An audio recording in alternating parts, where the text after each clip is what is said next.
Okay, we're just going to do a little introduction to this website that we launched yesterday. And you don't have to listen and you can keep talking. But we're quite fond of this website because we've only just done it, so we're playing with it a lot. I'm just going to show it to you in the background.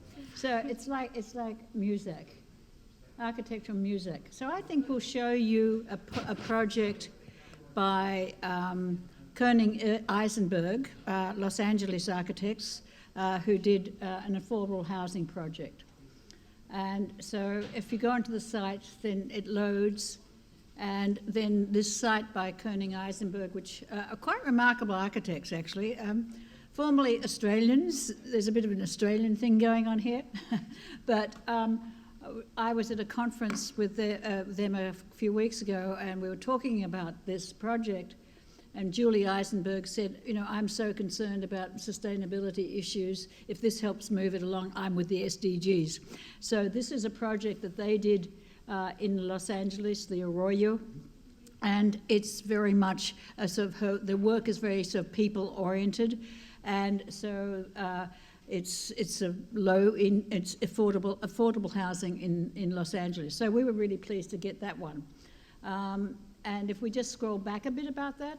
What we did with this project, we asked people to submit and to tell us which of the SDGs they thought they had considered in their project.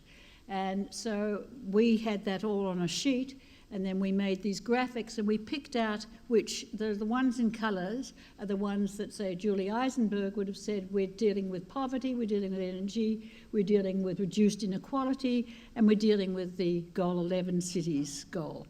So then we asked them to do a little description, so the project overview, and then as you can see at the bottom, it was a professional project. We have civil society projects, and we have educational projects. It was urban, it's completed, and this was again a thing with this project is that we said, well, projects could be complete. And the idea would be you could look back at a project and say, okay, did I meet the SDGs? Now, so they would then do that, but we thought that was a good way to do it. We also gave them all the targets, and I'm sure very few people were familiar with the targets. But we gave them the targets and the goals and said, please pick up to 6 that you think your project has taken into account. So this is what every project is represented in this way. And then we were able to take this information using Adobe Spark, which is, I think, a nice soft interface for this, and to create these projects. So that's the affordable housing project in Los Angeles. Let's look at, let me show you, is Amy in the room yet? Yes. Okay. We're going to show an Amy project. We're going to show an Arup project, which is in the professional one. And it's, we've just been hearing about South America. Professional, keep going. Oh, maybe that one's not here yet. What's it called? It's the SEAT. Go up a bit. I think it might be, we might not have that one up yet. It was a bit late. Let's do this. Uni 17 Village, and this is a project that Amy gave us in Copenhagen, which you see they've got all the goals. And then again a description, and we won't spend time, she might talk a bit about this shortly, and then some images of this and the targets that they were meeting. Let's go, I think we've almost got our panel here, which is great. Let's go to education, and let's go to, we had a wonderful conversation yesterday with Alexandria Villasenor, who is a 14-year-old climate activist. And so she joined us yesterday, and we were talking, a lot of the talk came up about how kids needed to learn about the SDGs. So there's one here, All Matter Matters. Let's go to All Matters Matter. That one, this one. And All Matter Matters is a project from a elementary school in Bed-Stuy. They have a science program, but if you were to look at the standing of this school, it's very low. But you look at what they're doing in this science program, and it's quite remarkable. This is they're working in their science projects with about the impact of city on these targets. They're learning all this stuff, and then if we go down, and this is the community garden, and again, a lot of this is a personal this is the community garden I belong to, and I got the school involved in using that garden. So they keep a plot in that garden, and they use that as well as their school stuff. And then they did at the end of the academic year, let's go down a little bit, and we might just as an introduction to this, we'll just play a little bit of this. This is All Matters Queen Bees, and they were learning about bees. So these kids did little rap songs. This is for the end of year presentation, and they were talking about pollination. So when you think about, how kids are learning about environmental things. You'll see, we make a promise that you like bees. They make the honey that you eat. Bees are cool. They help produce seeds. That's right, yeah. Anyway, this gives you a bit of a flavour of something as different as an Arup project in Copenhagen to a Bed-Stuy school. But we were quite delighted to receive so many projects. There's about over 40 in the professionals, and about over 40 in education, and probably about 25 in the civil society group. So when you have a moment, do browse those and let us know what you think. So I think I see our panel here. I see Stephen up the back, and I think I've seen Amy here. So would you like to come down and you are here too. Brilliant. Okay, right. So we're going to, let me just get my little thing. So if you would like to just take a seat here. And do we have a little sheet that shows everything? Yeah. So when we were planning this conference, we tossed around this as a topic, and we said there's so many different ways of thinking about sustainability. And we've been focusing on the SDGs. And yesterday we talked about the fact that 193 countries signed on to the SDGs in 2015.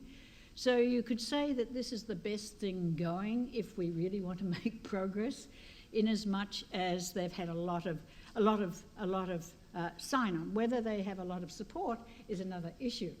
But it also creates the possibility of a language across countries to discuss this, and also an objective that by 2030, which is the Agenda 2030 for Sustainable Development, that if indeed every country did its bit and worked towards these, as they said they would, there would be substantial progress. So the beauty of them, as I see it, is their comprehensiveness, from the social to the physical to the political, and that is a little bit different from some of the others. But there's so many others. There's LEED, there's the Living Building Challenge, there's things that architects particularly sort of go to. So we thought this would be a really great session to try and say, are sustainability frameworks competing for your attention? And to help us do that, we're going to have first Amy Leach from Arup. And Arup, if you don't know, is a company that committed itself to the SDGs through all its offices, emanating, I believe, out of the London office in 2017, to, in effect, pass its projects through an SDGs lens. So that's as far as I know. I mean, maybe Gensler did the same, I don't know. But you will talk. So we have Amy to talk about that, and then we have Oliver Schaefer, who's going to talk about Gensler, and then Stephen Sachs, who I have met recently because he's just done an article really on this, this subject, related subject, which for Metropolis. So I think we've got a great panel coming up, and I'd like to ask Amy to come to the rostrum first. Thanks, Amy.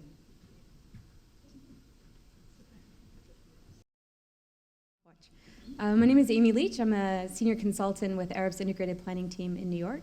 Thank you very much for the introduction. Arup is a design engineering firm that is, ooh, not loud enough? Okay, is that better? Yes? Do lean in. Hi, I'll start over. My name is Amy Leach. I'm a senior consultant in Arup's Integrated Planning Team in New York. And thank you very much to Anna for the introduction to our firm. If you're not familiar with Arup, we're a design engineering firm, and we're headquartered in London, but we have offices in 90 countries around the world and 16,000 engineers and designers and consultants. We're actually owned in trust. We're the only engineering firm of that size that's owned in trust, which means that we dictate our profit investment, and we focus on partnerships and research very strongly. A lot of our commitment to the Sustainable Development Goals really comes from the ethos of our firm, which is about shaping a better world and making an impact, a positive impact in the places we work. And as a practitioner, thinking about our sustainability frameworks competing for your attention, put a little bit of a signal and a noise up here, because sometimes it can be a little bit difficult to weed through everything that's out there in the world about what you should do, what we're looking at, what are the risks, what are the opportunities, what's the right way to frame decision making. So I just have a couple of slides to share some of my thinking about that, and then excited for the conversation later. So when we're looking at projects that we work on, you kind of think about what is good. What does good mean? How do you identify good? Good to who? How much good? And if you're looking at different options, how do you know which one is better? If you had 3 of these up in front of you as an architect or a client developer, and you had a price tag at the bottom, what does that actually tell you about the impact that this is making for you, how well it's achieving your goals, and what are those goals? So frameworks can be really helpful for defining that and getting everybody on the same page as a design team about what it is you're trying to do. But there's a lot. This is just a selection. So when you start thinking about, okay, I'll look at a framework to help me with my decision making, which one are you going to pick? There's local ones, there's international ones, there's ones from industry, there's ones from research. And so I think it can be challenging sometimes to really understand which one of these is actually helpful. What is meaningful to your constituency? What is meaningful to the tenants and the users of your space to kind of communicate the impact that you're trying to make? And how do you actually decide on that? And there's like a reason why there's so many tools. You know, that graphic I showed before represents the ambitions of all of those different organizations, all of those different advocacy groups, and they're there for a reason. They try and answer a specific question, which is important. You don't want to forget what the frameworks are actually trying to achieve, but it can be difficult to try and figure out which one is actually useful to you. And I heard a joke recently that I've just started loving. It's tools and frameworks are like toothbrushes. Everybody wants one, but nobody wants anybody else's. And I think that there's a lot to that, and it can be challenging as a practitioner to not start over again and say, well, I need my own tool to do my own thing, and I'm going to look and see what somebody else has got out there that I can use for inspiration, sort of understand what the trade-offs are and how well it fits my goals for my project.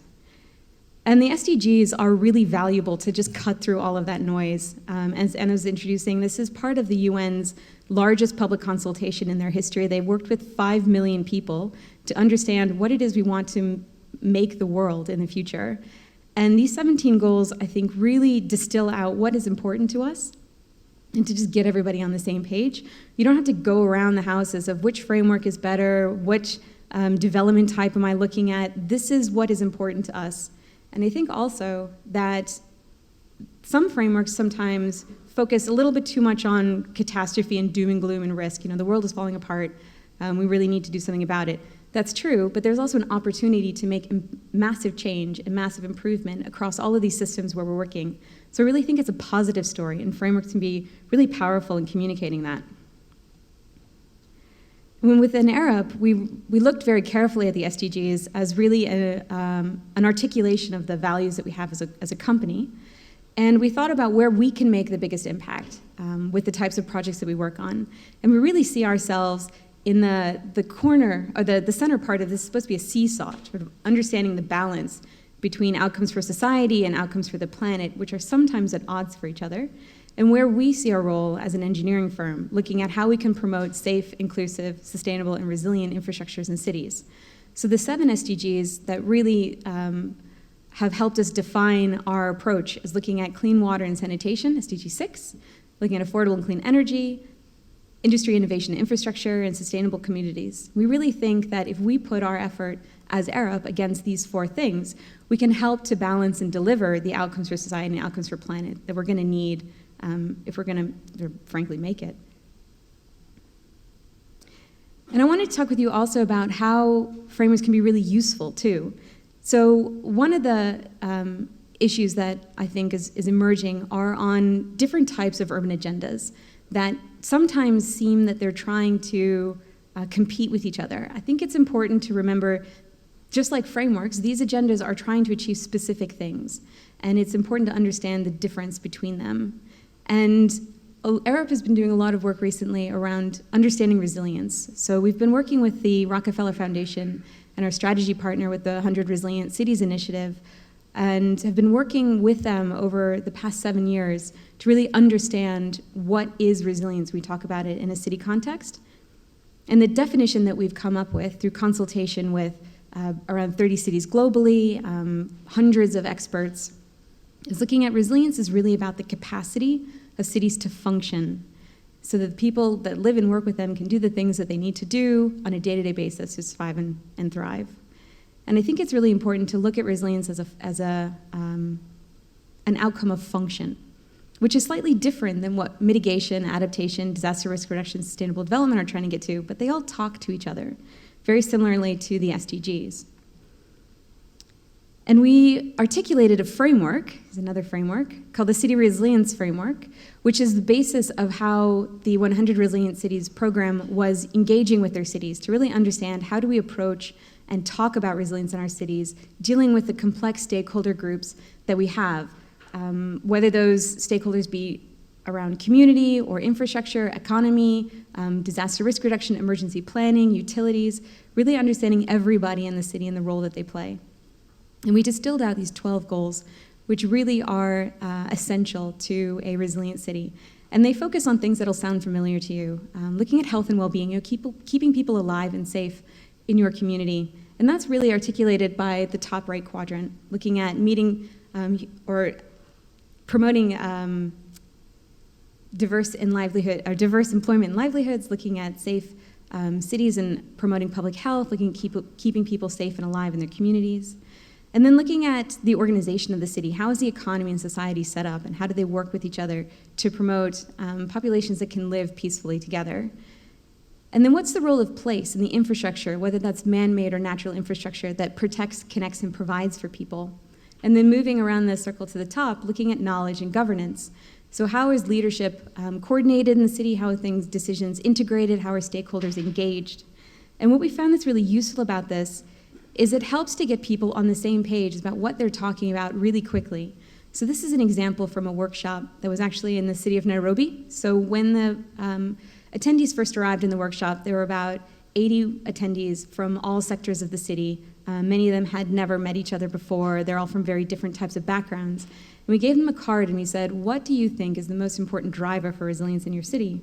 And then we tagged it to one of the 12 goals. And that's what you can see in the blue circle. And the big spikes there, the one on the top right is really looking at meeting basic needs and providing for jobs and livelihoods. And the one that the blip down at the bottom is really around critical infrastructure, so providing for energy and utility services, which is kind of a disaster risk reduction view of resilience, keeping people safe from an emergency context. And then after we talked about, what is the breadth of resilient concepts, looking at how all the city systems work together, looking at trying to understand what helps the city to function, we asked people again, what do you think is the most important driver? And you can see in the yellow circle the results of that assessment, and it's much rounder circle. People struggled a little bit more to figure out what they thought was the most important driver. And even within the course of a day with conversations, you can see the decision-making changing with those people. And actually, there's a bigger blip up at the top right, which is looking at governance and leadership and decision-making, which I think is really interesting, because that wasn't necessarily something that people thought was so important when they first came in. So that's, I think, one of the very immediate benefits that you can get from frameworks is you help people speak the same language. And what's been really powerful about the City Resilience Index is as it's being adopted by 100 resilient cities, and also cities around the world have been using it, you start creating this global community where people can talk to each other about their shared planning, about their shared issues, and coordinate. So there's over 130 cities globally that have been using this framework, and it's really funny when you get them in a room because they start talking about where are you on the circle and what part of the wedge are you and where are your issues. So you're having cities who are on completely opposite sides of the planet or even just next door to each other, cities with very different governance typologies or climate risks or social or economy conditions, starting to be able to share ideas and talk with each other. So I think that's one of the very tangible reasons that frameworks can be really, really valuable. So we're supposed to be thinking about sort of what are 2 ideas for actions to leave you all with. And the first one I was thinking about is don't lose the signal in the noise. You know, the slide that I showed with all of those frameworks, they were created because somebody wanted to try and define something and share some information and pass that knowledge on to other people. But you can kind of forget what is important to your decision making. And even though we're moving through a digital transformation and everything is online and we've got really snazzy technology, sometimes the most important thing is something somebody can play with. So this is a tool that I came across recently that's had the most engagement and the most excitement, the most conversation around it. And it's a little bit of wood and some cardboard cutouts and some little blobs that people can slide onto rods. And I haven't seen anybody get that excited about, a LEED rating system, or, not to pick on LEED, or, Estudama or BREEAM or something like that. The point of a framework is to have conversation. And is it a digital solution, which is your best bet, or is it something that people can play and talk and share with? Do your tools spark joy? I kind of wonder about that. And then finally, going back to remembering what it is you're trying to achieve in the first place. And just because there are a lot of tools doesn't mean that they can't talk with each other. So we do a lot of mapping to look at relationships between frameworks, looking at relationships between issues, where are the co-benefits that we can pursue. And I don't think I'm trying to leave a message of being disheartened by frameworks, but really understand and remember what it is that your goals are that you're trying to achieve in the first place. That said, it can be really challenging for cities and practitioners to respond to data requests in multiple different frameworks. How many ways are you answering the same question over and over and over again? I've worked with a couple of cities where it's almost the full-time requirement of some of their staff to just input data, respond to different frameworks, forget actually understanding what that's telling you and informing your decision-making out of it. The resources are all just going into the data collection. I think there's got to be something better there.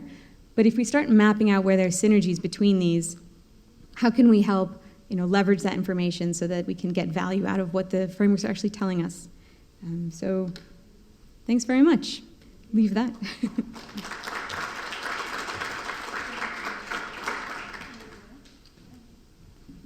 All right, thank you. Can you all hear me? Okay. Well, first of all, thank you for inviting me to this. Earlier today, I missed the morning, but yesterday I was here, and it's an incredibly necessary and interesting conversation.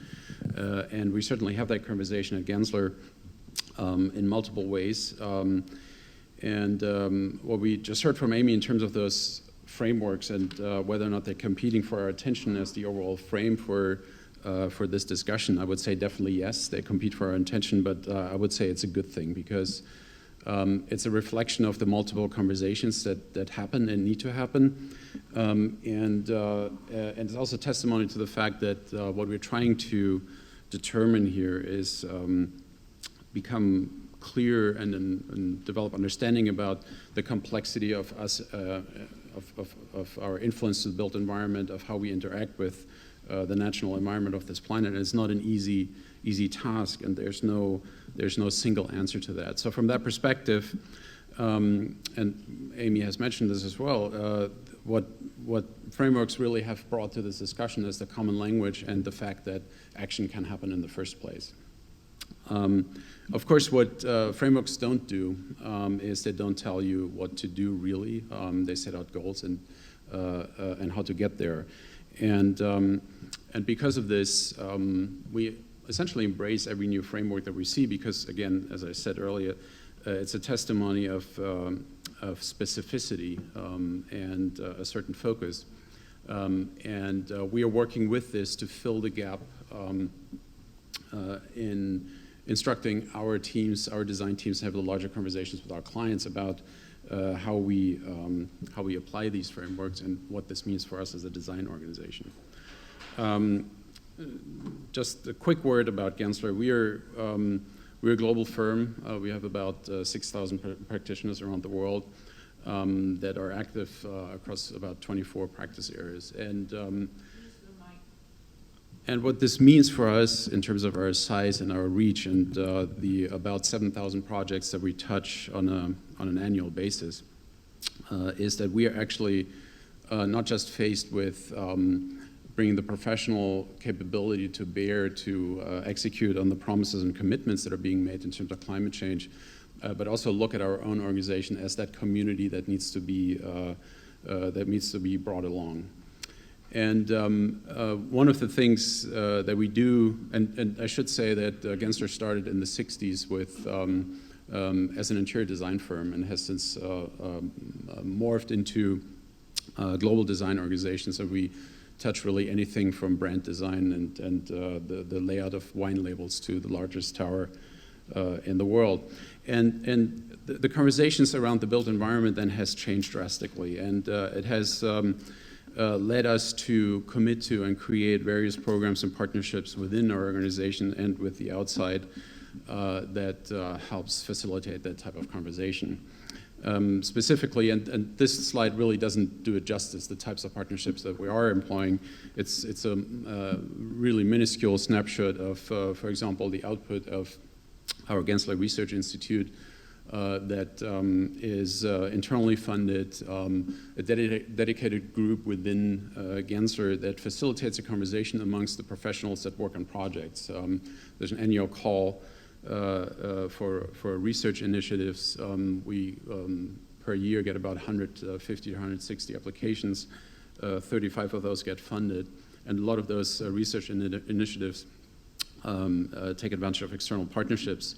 For example, the first one, Designing for Sea Level Rise with the University of Miami, campaigned for common ground with the Ford Foundation and the U.S. Access Board to completely rethink accessible design and take that from kind of what it is today to an integral sort of design endeavor. The Socioeconomic Ecological Performance Index, that was actually a partnership here with Columbia University and Gita Mehta, who teaches at GSAP. I'm going to talk a little bit more about this. And then urban farmification, ideas of taking big box stores and complement both their rooftop as well as some of their uses into food production.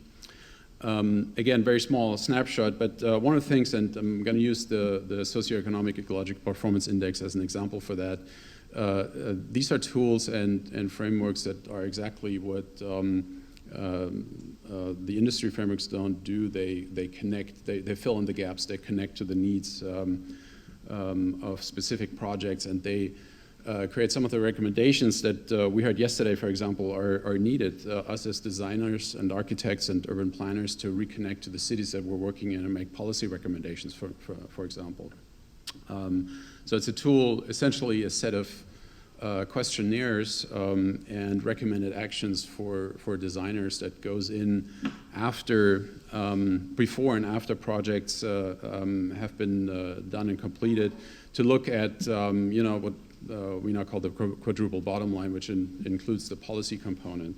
And the interesting thing about that is that we actually ask ourselves, and know as architects and buildings we don't ever do this or do it rarely, to go back after projects have been completed and sort of create an assessment of whether or not all our assumptions played out or not. So if you now translate this into a before and after lens with this tool, all of a sudden, the idea of applying lessons learned become a lot more tangible, and we can make very specific policy recommendations, which, by the way, is an initiative that here in New York, the Urban Design Forum has kicked off just a couple of weeks ago with the idea of reaching out to the design community, planning community, to collect ideas for the next electoral cycle in the city, and to make concrete proposals about policy in New York to get closer to reaching the Sustainable Development Goals. And the other aspect of this, of course, is a differentiated picture afterwards. It's not a score as a number, it's a data set that you get, and that data set can be read in many different ways.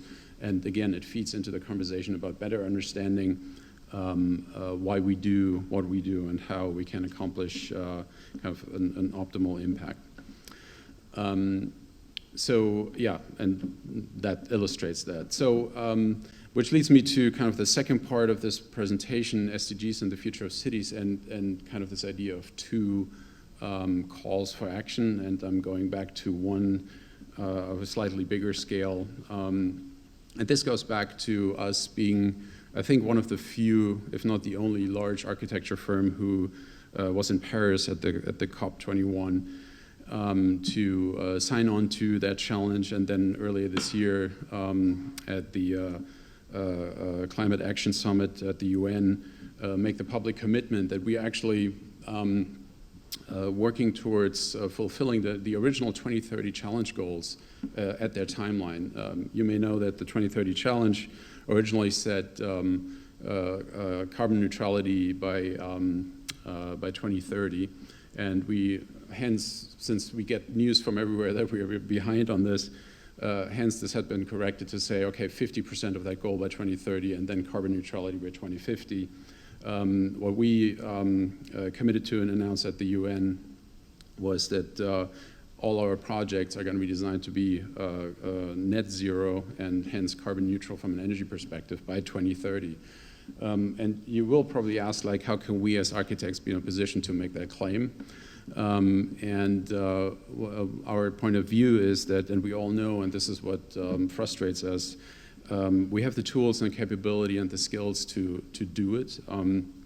We know it's an evolving cost question for our client, but it certainly should not be an obstacle in terms of the knowledge that we bring to the project. So the goal is, within that time frame, in 12 years from now, to be able to offer a client on every project that we work with a net zero option. Whether or not they choose to implement that or not is an entirely different discussion, but at least it includes the goal of I think also in the long run illustrating that those are attainable goals and they're not far off. On our website, there's more information about the nature of this and the timeline. The second one is actually to encourage us from a design perspective to go past our typical client-designer relationship and enlarge the conversation about topics that actually now really take or focus on the human experience and the people that occupy buildings and cities, and not about the buildings themselves. LEED, for example, doesn't do that, and it's all about performance. But we all realize that in this complexer field of discussing our impact on the environment and also our own well-being within that environment, that we touch a lot of other things as well. And I mentioned it earlier, as a design organization that really is active in many broad fields. I think we have the obligation to do this, and my call to all of you would be to participate in that enlarged conversation that in this particular approach focuses on climate change, mobility, connected cities, and housing and homelessness. And this, of course, you could say it's yet another framework, but again, it's our attempt to frame that discussion and provide some focus. And we realize that there are a lot of conversations then and discussions that can be had around those topics that actually touch a lot of the SDGs and not just the one about the built environment. So in this function, we're designers, but we're also facilitators. We're also educators in a large way. And each of those four, of course, then breaks down because climate change, for example, we now understand as this differentiated perception and description of what resilience really means. Climate resilience and ecological resilience are really only 2 of 10 of those. And it's about a different understanding of resilience that goes beyond sustainability, that affects our day-to-day life and the outlook on the future on resource consumption. The other one, of course, is the big topic of mobility. I know that we are on the brink of a revolution. That revolution, of course, is tied to the idea that our cities and our mobility in cities electrifies, and in the not so far future will be based on autonomous connectivity. So we believe that there's a lot of sort of insight that can be had about how future cities should look like from that perspective of resilience and sustainability, but also individual experience. So all of these, and unfortunately I don't have the full time to elaborate on those in detail, but they all speak to the fact that these are research endeavors, conversations that we actively have within the firm and with our partners. The third one is connected cities, and connected cities, of course, is kind of the evolving understanding of what you hear out there as smart cities. Connected cities just means that the technology, the ability to communicate the Internet of Things at large and how it connects to human activity within cities is in its infancy, and it's a lot larger conversation as well than just the application of technology in our existing cities. And then lastly, the focus on housing and homelessness, the human condition in a context of quality of dwellings that, of course, plays a vital role. And to close out, I said in the beginning that the frameworks are one thing, and the design, the creativity that need to be brought to bear to respond to what frameworks set out is really a creative exercise. And as part of these conversations, a lot of different solutions come out that very often surprise us as well. And this is just a quick illustration about a focus on Miami and coastal resilience. We are working on something similar now for Hong Kong that's actually based on a community engagement model to say that once you accept the fact that coastal resilience or the building of coastal resilience means infrastructure investment into communities, that then, of course, you need to ask those communities of what is needed in those places. The second one is a townhouse development in London, Ontario. It's based on the notion that owners don't have or people that live there don't have a car. There's a shared fleet of autonomous electric vehicles, and it allows us to kind of turn the paradigm of suburbia on its head with creating something that looks more like a homestead and has a communal space in the center, rather than a 2-car garage and kind of no communal space at all. And the electricity that the development creates on site actually feeds both the buildings and the cars that are being used there. Second to last, a global seawater initiative. The acronym stands for Integrated Seawater Agricultural System. Unfortunately, when you spell it out, it's called ISIS, and they really try to change that because there's a lot of misunderstanding in there. But it is a man-made ecological system that's based on a plant, Salicornia, that grows in the desert and can be irrigated with salt water, with unfiltered ocean water. And that combination creates a lot of byproducts. If you want to learn about the system, newnileco.com is the website for a test site in Egypt by the Red Sea that spells that out, which essentially creates thriving communities with economic activity in places where there's nothing in the desert because nothing else grows, and has a lot of local economic benefit, and certainly one of those game-changing projects that addresses a lot of the SDGs. And then lastly, Altasea in Los Angeles. It's a research organization that looks at exploring and researching life underwater, but also from the perspective of future food sources. They are responsible for some of the first kelp farms outside of Los Angeles Seaport. and at the same time create a community sort of engagement framework and invite the community in participating and learning about what oceans are all about. Thank you.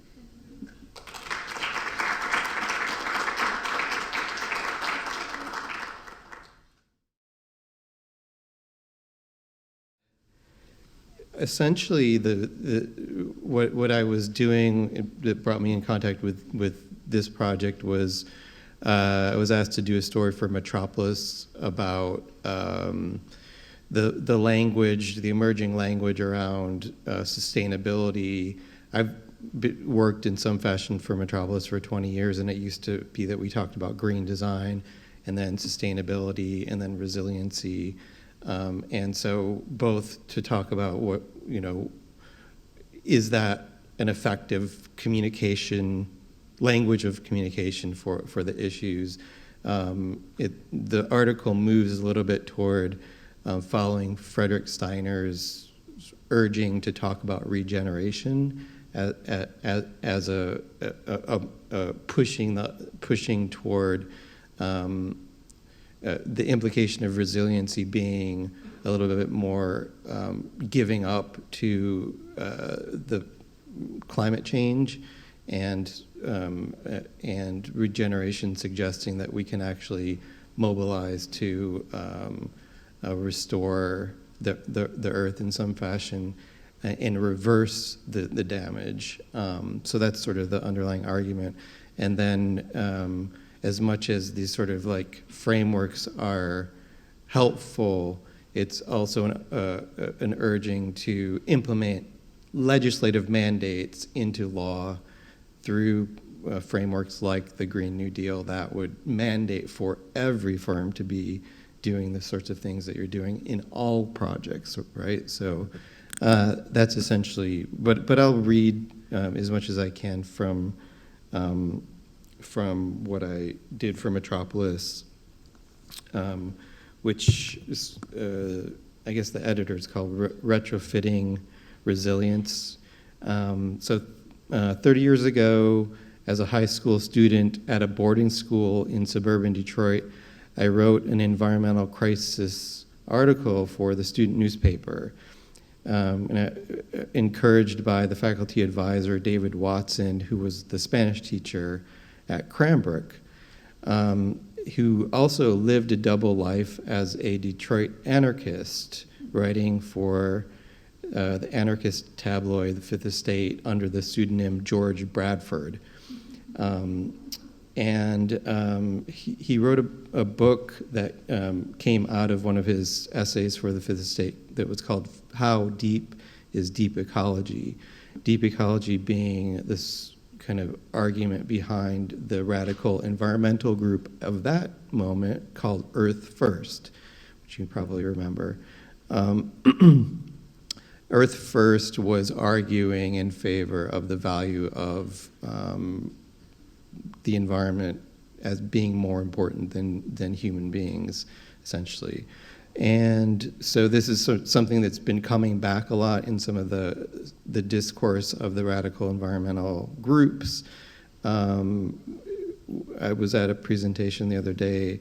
I think that they said something to the effect that the earth will continue to exist and nature will rebound with or without people, but the question is whether we will still be here.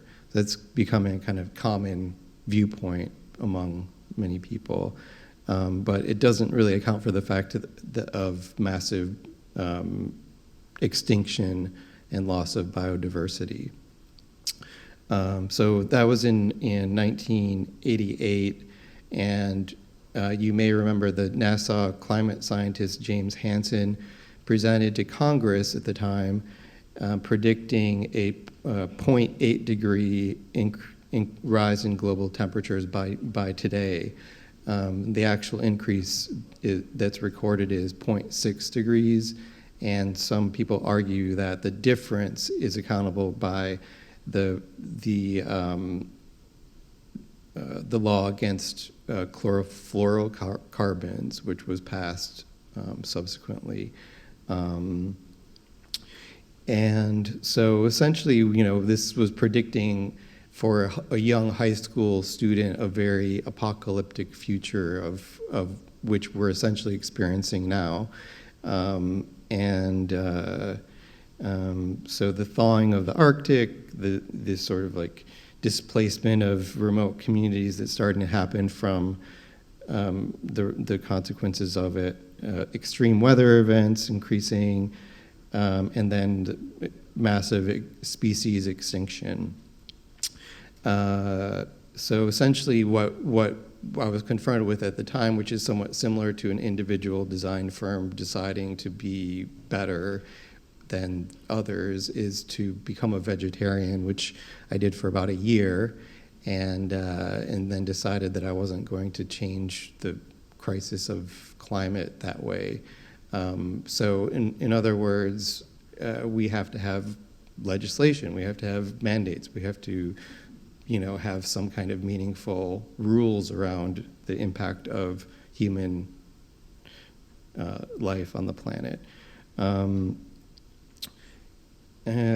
So resiliency's rise as a framing discourse. Actually, I'm not going to skip that. How deep is deep ecology was arguing against the Malthusian assumption of Earth First activists who placed human population growth in inherent opposition to environmental conservation.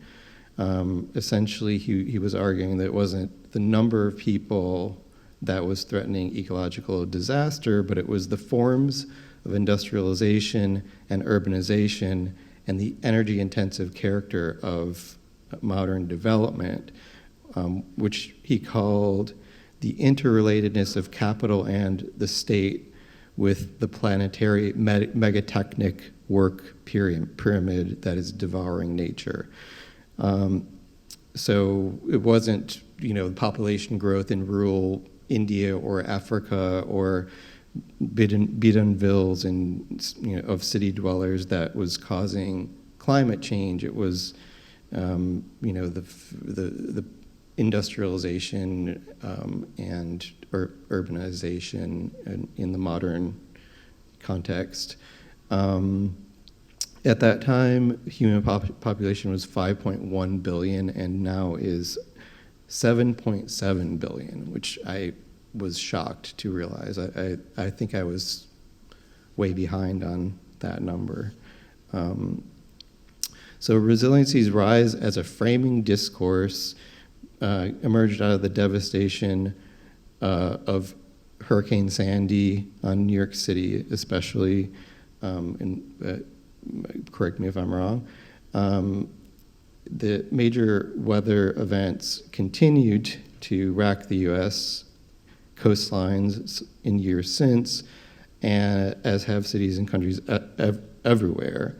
And so this new generation of activists, the Sunrise Movement and Extinction Rebellion activists, are demanding a new kind of framing and restating of the problem as a climate emergency. Essentially, as I said, in acknowledging that adaptation to climate change is no longer optional, resiliency concedes a certain defeat. The emergency cannot be reversed, only held at bay. So this attitude imbues a heroic doomsday scenario to the work of architects and engineers, where coastal berms and other artificial barriers, sometimes doubling as extensions of the public realm, absorb the beating intended for coastal cities. So resilience has joined sustainability and green design in the lexicon of forward-looking practitioners, which is not a terrible thing, because it gets at the causal proximity between buildings and climate change, which is, as we know, terribly neglected in popular discourse compared to automobiles and meat and other things. It's kind of shocking how little discussed it is, really.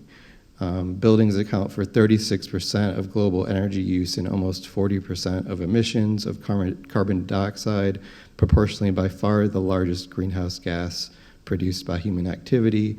And heating accounts for 36% of the energy used by buildings, which is the largest single component, along with boilers for hot water, and then air conditioning, which is talked about a lot, is rising rapidly, but not as significant at this point. And then the Intergovernmental Panel on Climate Change says that essentially the present day demand for energy is locked into buildings through 2050. So that unless there are meaningful mandates, we're essentially locking ourselves into a scenario where it's impossible to reverse the climate emergency. Again, Frederick Steiner is calling for a kind of framing of this question in terms of ecological regeneration as well as resiliency. As you may know, the dean of the UPenn School of Architecture. So there's this new book that has come out that's sort of in parallel with the local projects initiative that is called Design with Nature Now, collects 25 projects around the world that are exemplary of Ian McHarg's call for designing with nature 50 years ago, is that right? He says, quotes McHarg, "We must see nature as a process with which man exists, splendidly equipped to become the manager of the biosphere."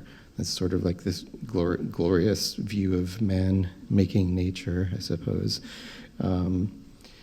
And his revolutionary call for conforming to rather than competing with ecology.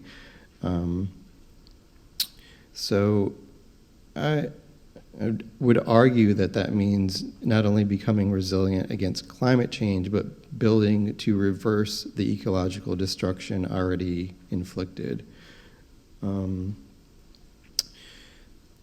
So, I don't know, how am I doing in terms of time?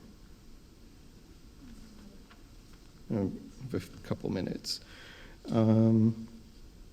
So a few examples that I talk about. There's a project by Inaki Alde, who's now dean at Tulane, that's working to restore the river in New Delhi, which I think there's 20 million people that rely on it, but it's dangerously polluted and essentially is a dead river.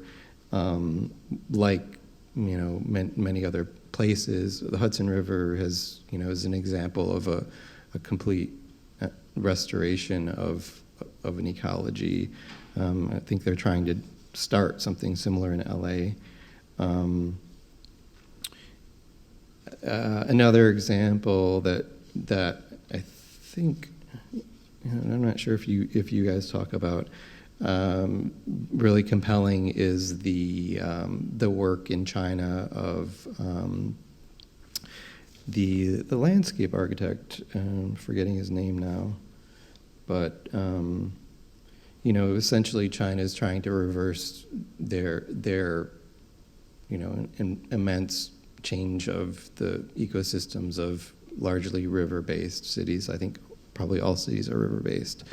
And so there's a national, initiative to massively rethink the way that they build and, relate to ecologies.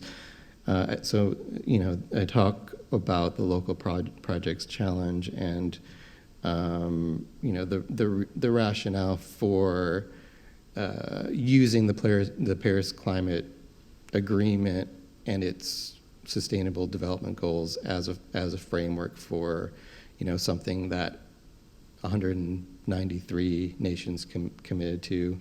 I think apparently in India, for example, claims that they're ahead of schedule in meeting their commitments to, I think, reduce energy use by 40%, despite the fact that their population is actually growing, and they'll soon be the largest country in the world. But then I interviewed a few different groups and researched a few different groups that are starting to influence the Green New Deal policymaking. That if there is a successful change in power in Washington, could start to be implemented, and talk about the importance of doing it in such a way that it. We've had a New Deal that also was incredibly environmentally destructive, and its main, in terms of damming rivers, and quite an impressive human achievement in terms of transformation of the country from, in many places, rural to industrial, and the way that the legislation is written obviously is something that we should all be involved in. People who know very well the dangers, and it will be incredibly productive of new industries that could also, be incredibly destructive socially if they turn into the same types of monopolies that the current industries are. So that's more or less my argument. I'm over time anyway, but thanks for having me. So is there anything that the audience is dying to ask or to make a comment on? And I sort of really like this, sort of from the two practitioners of the way you're going about it, and then Stephen trying to sort of make sense of it. And it's sort of remarkable to think that 30 years ago you were scared out of your boots, and now it's the same thing we heard from the young teenage activists yesterday. I mean, it is extremely fearful-making. So is there a question that anybody would like to put to our speakers? Where's our mic? Anisha's coming to the rescue.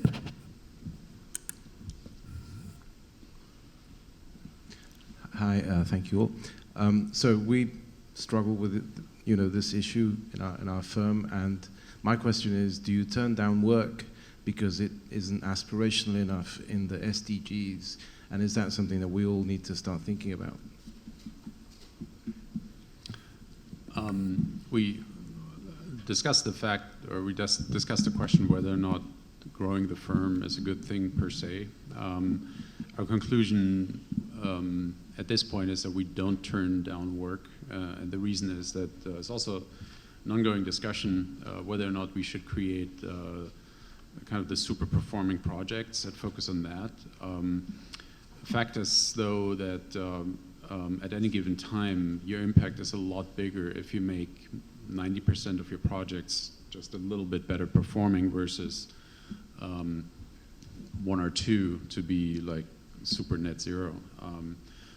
But regardless, I think it's both sides, and we think have to reconcile both sides, because the metaphor for those super performing projects they are the tentpole projects that exemplify where we are and what we can do, and they're absolutely necessary. So at this point, yeah, we have and we will not turn down work. We kind of believe in the fact that our attitude should be an optimistic one and say, like, come to us and we'll talk about what we can do. There's never a client who actively said, I want polluting, gas guzzling, bad building. So, You don't hold back questions. That is exactly the same conversation that we have with our firm right now. And I think what's really important is the conversation and the decision-making that goes into that. We feel very strongly about the impact of the work that we make and who we work with and how we help them. Our motto is to shape a better world. And I can see a couple different sides of that story. If you only work with the saints polishing their crowns, you're never going to make an impact. If you work with people that are really needing help and are a little bit struggling, you can actually make some real change. But there are challenges that come with that. There's a lot of complexity. I think having the discussion is the really critical part. We also have been, as Anna said, committed to the SDGs from our group board, which is based in London, for 2 years. But that's just really given an articulation to what we meant by advancing sustainable development. And some of the things that we've done are to open up debates with our staff to talk about the type of work that we do, how we can understand the opportunities and understand the challenges and help our clients work through that as well. I think it's also bringing in more people to the conversation to really think about the full spectrum. And one thing I really love about the SDGs is how broad they are in really looking at everybody that's involved in that conversation. Because I think since you were reading the stories about environmental catastrophe and we've been going through an evolution, resilience in the sustainable development conversation came from an ecological standpoint, and then it worked into a social standpoint, and then it worked into a economic standpoint, now sort of going through a policy evolution.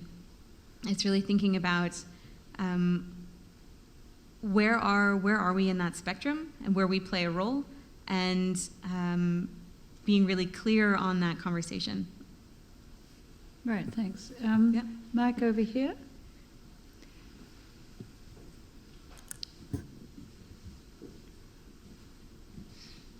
This past year, there was a 2-hour documentary. I believe it's called Tidal Cities. It begins in New York, then I believe, I've forgotten if it's Tokyo or Hong Kong. I know it's Hong Kong, then Miami, and then London. Do you know that documentary? The basic idea is in the next 50 years, it starts out for New York City that in the first 8 minutes of the documentary, they suggest that in 50 years, the sea rise will be 6 to 8 feet. And they show the impact to Manhattan and parts of Brooklyn and Staten Island. Would you agree that in 50 years, our level of sea rise may be that much? Yes, if not more. New York City actually is globally, I think, a leader in focusing on local climate prediction models, and the number that New York City is working with is 16 feet. And of course, there's a combination of things here. We need to distinguish between average sea level rise and storm surges. And the storm surges are obviously temporary conditions that can be addressed with different planning.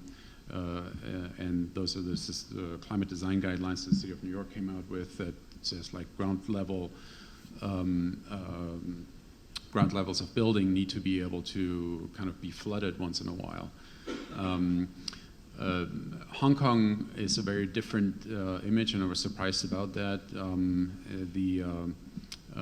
Again, I think the really critical sea level rise in terms of storm surge, Hong Kong seems to be less affected from that. As a matter of fact, Southeast Asia, and including Hong Kong, based on the climate models that we're seeing and through our partners like RWDI and others, see less storms and less typhoons in that part of the world than currently, but stronger ones.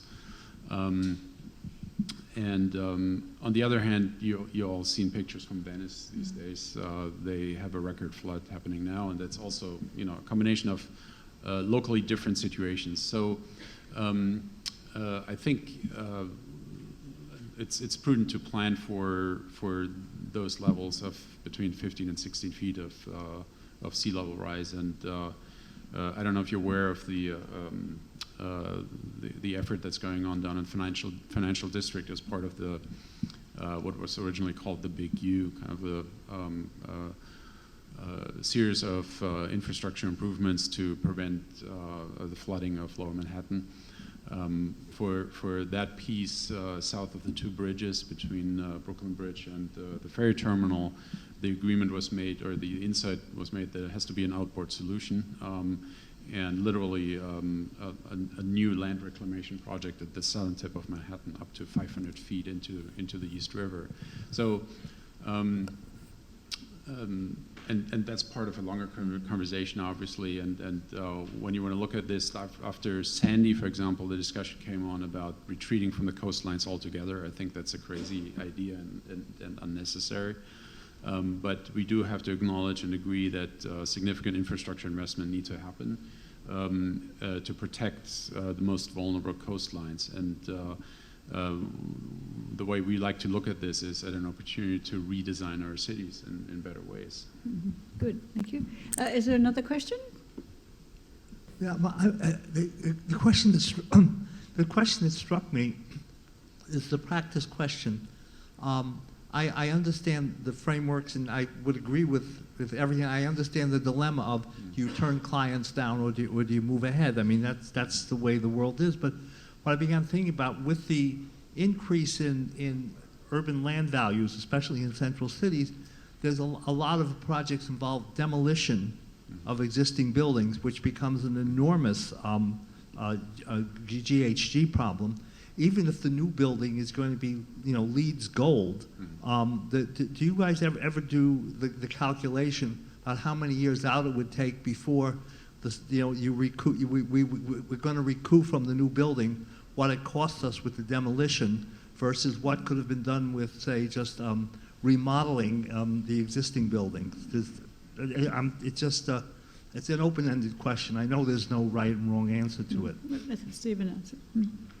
Well, I was just going to add a question. Maybe you probably are more familiar with what tools you might be available for responding. But Fred Bernstein was really doing something interesting to ask whether there's a similar kind of evaluative mechanism to talk about embedded energy in buildings versus the energy savings of implementing new technologies and sort of thing. I just don't know to what extent there are tools to evaluate it, but it's a super interesting thing for there, to be serious questioning about it. And my own question is, like, with respect to things like this, what are some of the dangers that practitioners anticipate there might be in the policymaking realm if certain types of things like that are not foreseen? Like, maybe there's going to be a huge investment in technology and new building that is actually costing more in terms of energy consumption to make than